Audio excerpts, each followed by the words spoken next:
अगर एक ही पर्वत से 4 दिशाओं में सभ्यताएं जन्म लें, तो क्या वो सिर्फ पहाड़ रह जाता है?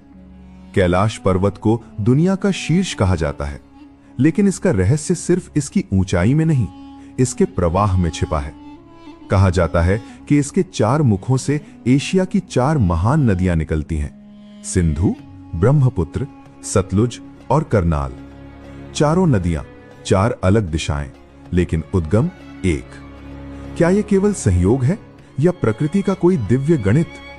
प्राचीन मान्यताओं में वर्णन मिलता है इन नदियों का स्रोत पर्वत के 4 प्रतीकात्मक पशुमुख हैं।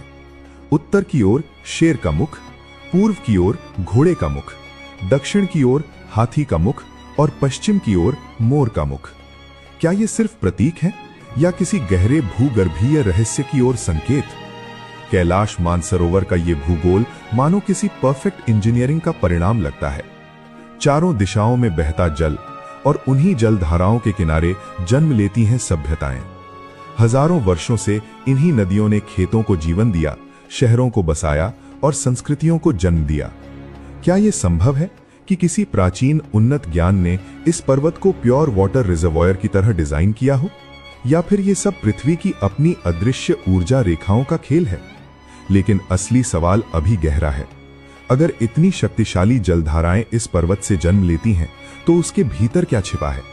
क्या यह पहाड़ अंदर से खोखला है? क्या इसकी गहराइयों में कोई और दुनिया बसती है? कुछ प्राचीन ग्रंथों में उल्लेख मिलता है कि कैलाश के भीतर छिपा है एक रहस्यमयी लोक, शंभला। एक ऐसी जगह जहां समय अलग चलता है, जहां ज्ञान संरक्षित है और जहां पहुंच पाना साधारण मनुष्य के लिए असंभव माना जाता है। क्या शंभला सिर्फ मिथक है या कैलाश के अंदर छिपा हुआ कोई वास्तविक आयाम?